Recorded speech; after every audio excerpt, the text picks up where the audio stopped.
पैसा भने कुरो जहाँ बसेर पनि कमाइन्छ। आफ्नो गाउँ ठाउँ जस्तो ठुलो अरू केही हुँदैन।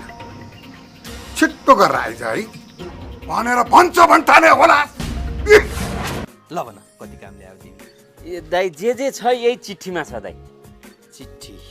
स्वयंसेविकाको रूपमा काम गर्न चाहन्छौ भने तिमीले आजैबाट सुरु गर्न सक्छौ। त्यसो भए आज होइन, अहिलेबाट सुरु गर्छु।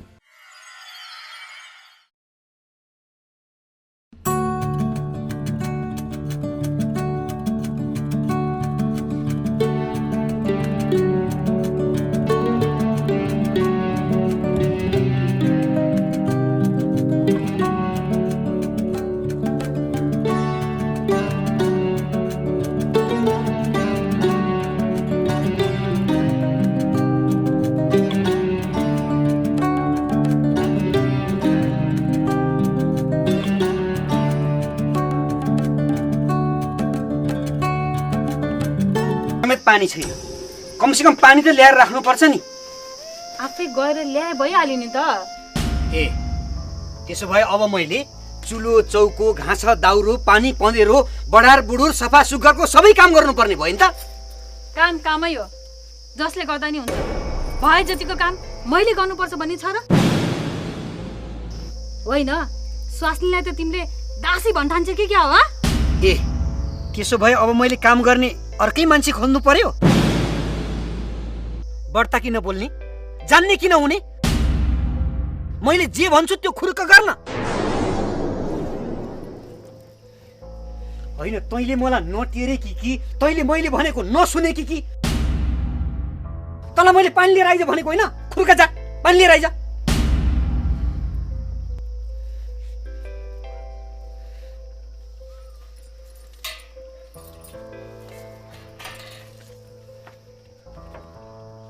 लहेर एउटा काम अराको अर्को काम मैला थोपारेर गई।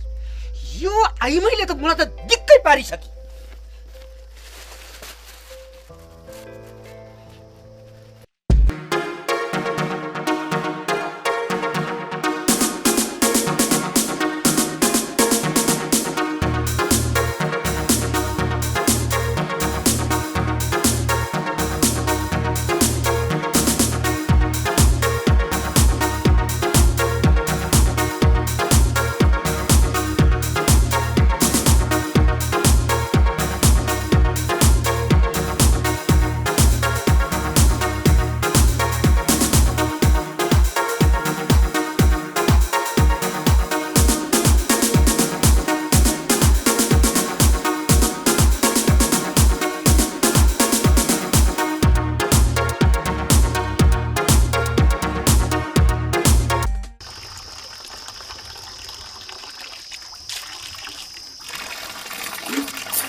होइन कहाँ गएछ नि अहिले भर्खर त यहीँ थिएँ त्यही जाँड दुख्न त गएको होला नि जाँड खाएर घरमा आएर रडाको मचाउने होला फेरि बाहिर गयो गाउँले अलि नाना थरीका कुरा गर्छन् टाकछुप गर्दा हैरान नै भइसकेँ के गर्ने होला घरमै बसेर 2-4 काम सघाइदिए पनि कति आनन्द हुन्थ्यो मलाई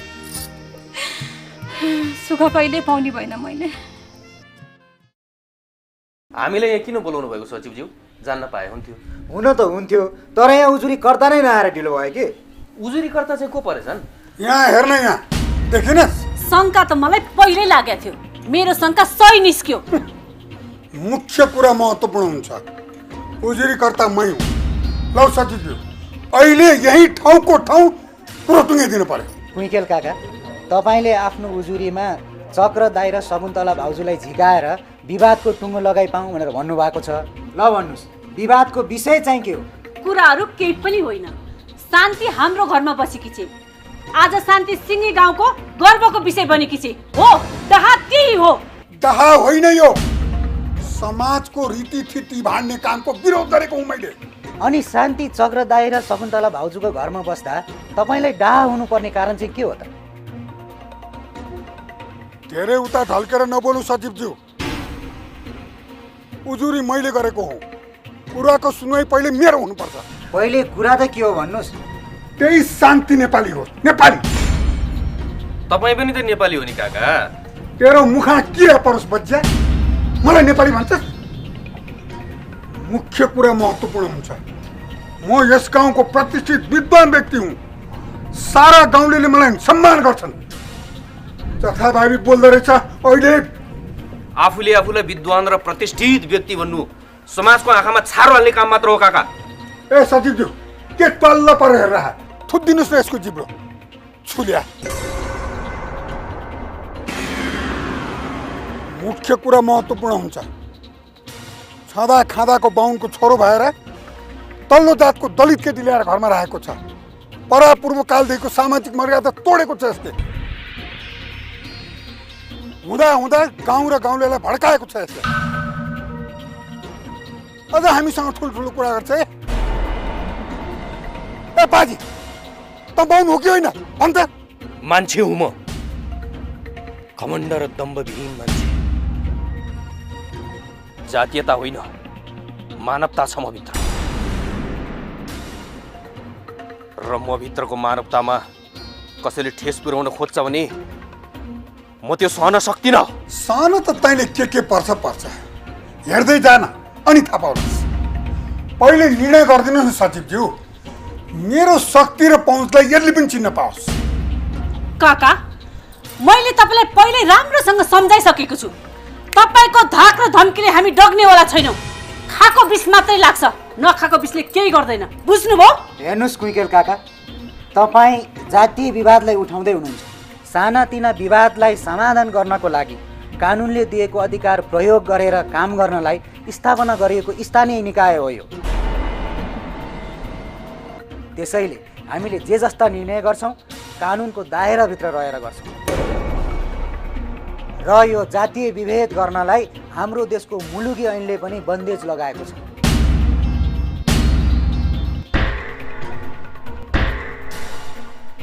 ए त्यसो भए मैले मुद्दा हारेँ तिमीहरूले मलाई हरायो हेड ठेट्ना हो मुख्य कुरा महत्त्वपूर्ण हुन्छ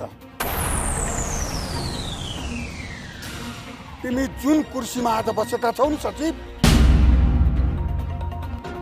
त्यो कुर्सीमा धेरै पहिले म बसिसकेको छु सुत्कीको भरमा कुर्सीबाट हटाउन सक्छु म बुझ्यौ तपाईँले दिएको पद होइन यो काका यसरी धम्की नदेखाउनुहोस् र मेरो निर्णय पनि ध्यान दिएर सुन्नुहोस् तपाईँले शान्तिको विषयमा नचाहिने कुरा गर्न पाउनुहुन्न र कसैले पनि जातीय विभेद गर्न पाइँदैन अन्यथा पुलिसको खोरमा जाकिनु पर्ला अब यो गाविस रहेन तिमीहरू एक एकलाई मैले हेरौँला पर्खी 2 मिनट ठन्डा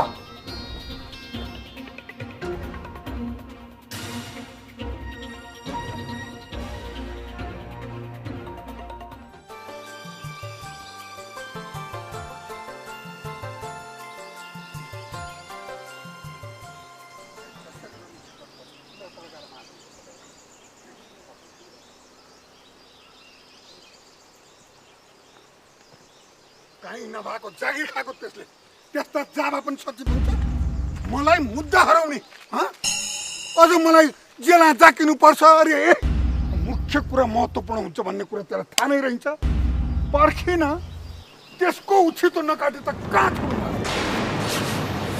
यसो हेरेर हिँड्नु पर्दैन काका के भनिस् को काका कसको काका तेरो काका हुँ म तेरो मुखा तलतला राख बडो नाता लाउने भई खाकी कहीँ नभएकी नखर मौडी त त्यस्तै तल्लो जातकी केटी कसरी भए म तेरो काका हँ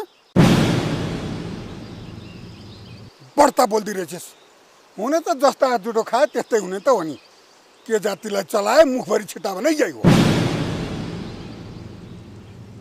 राम राम राम राम यस्तासँग ठोकिनु पर्यो अब कसरी चोखिनु मैले यी ठेट्नाहरू पनि काम गरे कहीँ नभएकी नखर मौली मेरो धर्मै भ्रष्ट गरिदियो धर्मै भ्रष्ट गरिदियो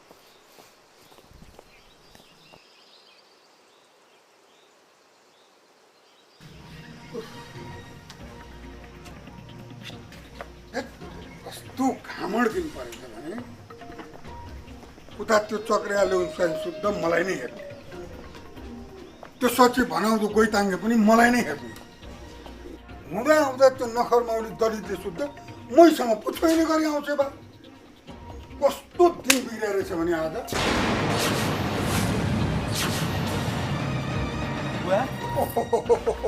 त्यत्रो अमेरिका जस्तो देश छोडेर त यहाँ किन अब मेरो 12 लाखको पूर्ति कहाँबाट हुन्छ यतिका वर्षपछि छोरो घर आएको छ फेरि के को 12 लाख नि त चुप लाग नसुन मलाई पैसा छाप्ने मेसिन भएको देश छोडेर किन मुन्टी सारी लाग्छ छोरोले गोडा ढोक्छु भन्दा पनि नछो भन्छन् बा कस्ता खालका बुढा रहेछ नि त्यही त ल्याउनु गोडा नसुन पर्दैन मलाई छुनै पर्दैन गोडा ढोक्नलाई पनि फेरि के चाहियो नि अरे त पुरा बुझ्दिनस् क्या पहिला मलाई चोखिनु पर्छ यहाँ चोखाइदे लौ के भएको छ र बुवालाई खोइ गोडा दिनुस् पर्खिन किन मरिहत्ते गर्छस् दा सुन पनि ल्याएर छर्किदे मलाई फुर्सा त ढग्ला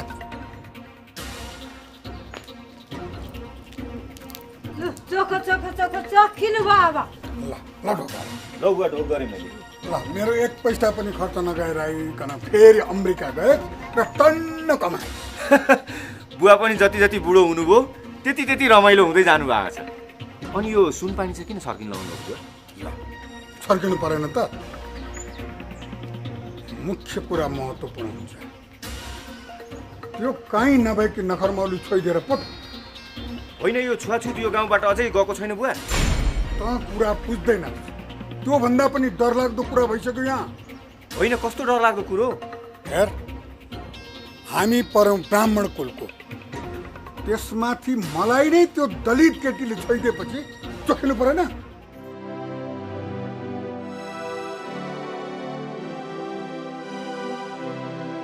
ए किशोर कतिखेर आयो दिदी आउनुभयो म त तपाईँलाई कुरेर बसेको कति बेर भइसक्यो ए हो र अनि घर चाहिँ कसरी पत्ता लगायो त सोध्दै आएँ नि अनि तिम्रो काम चाहिँ कस्तो चल्दैछ त काम त गरिरहेछौ नि ए छोड्दै काम साम अनि काम छोडेर कहाँ बसिरहेछौ त आज बिहान भर्खर छोडिदिएँ दिदी बस्न भन्दा नि खानाको चाहिँ दुःख हुँदो रहेछ दिदी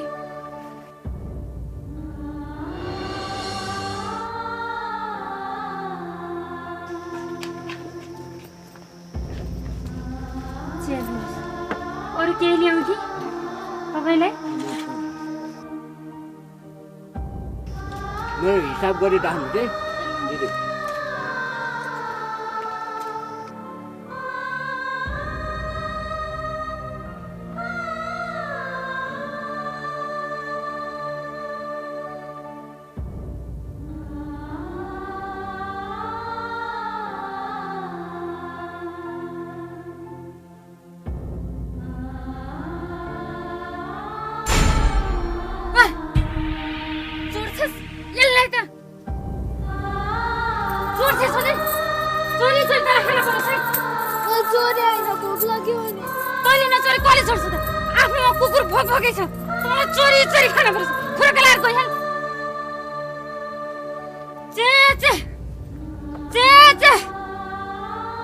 बाबा पनि कस्ता छोराछोरीले जानी जानी चोर्न पठाउँछन्।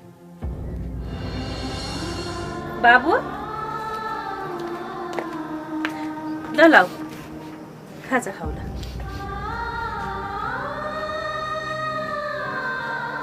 ज्यान त खानाकै लागिरहेछ, भोक मेट्न त साह्रो गाह्रो पो हुँदो रहेछ है दिदी। मेरो सौजीको छोरो जति खा भन्दा नि खाँदैन, आफूले खान्छु भन्दा पाइँदैन। भोकको पीडा कस्तो हुन्छ त्यो मलाई थाहा छ बाबु।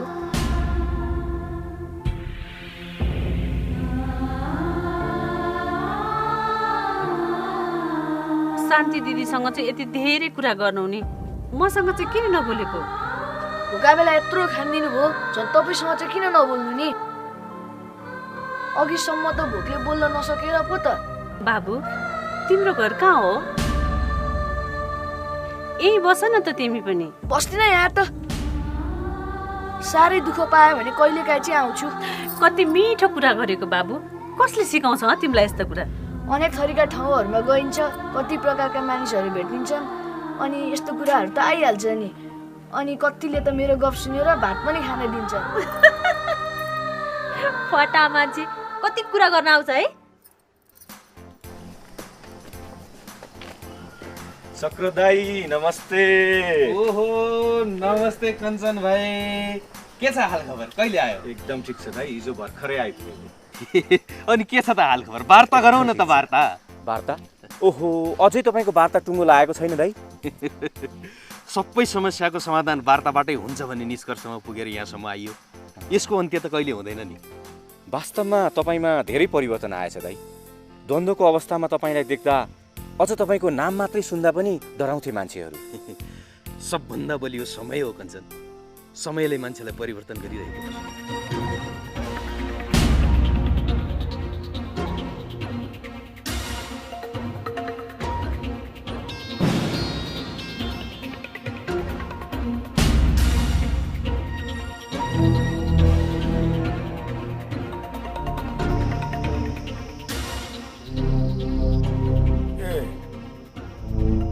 अब मेरै दुश्मनसँग कुरा गर्न लागेको छ यो। जो मान्छेले समयको परिवर्तनसँगै आफूलाई बदल्न सक्दैन, त्यो मान्छे हरेक पाइलामा असफल हुन्छ।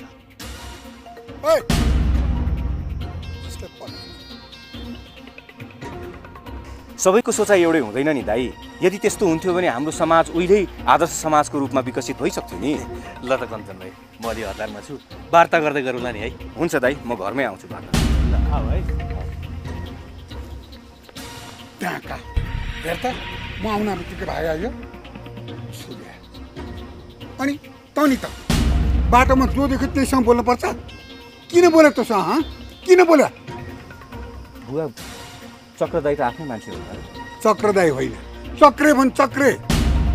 त्यो हाम्रो शत्रु हो, त्यसले मेरो बेइज्जत गरेको छ।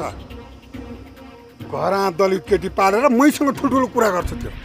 ए यस्तो कुरा नगर्नु बुवा, मान्छेले सुन्यो भने के भन्छन्? म गएँ बजारतिर। के भएको? मेरो छोरो मेरै पक्षमा नलाएर अर्काको पक्षमा पो लाग्छ बा। के भएको? त्यही त के भएको के भएको? ओइ देखिनुहोस् यहाँ। नमस्ते हजुर, मैले त हजुरलाई देखिनँ नि त। के रे सियो हो र? म यत्रो ज्यानतिर आँखा परेन? माफ हजुर। तैँले नदेखेको होइन, मलाई हेपेको होस्। आइन्दा तँलाई यो गाउँमा राम्रोसँग बस्नु छ भने बाटोमा यसो हेरेर हिँड्ने गर्नु, बुझिस्? हस् हजुर। ल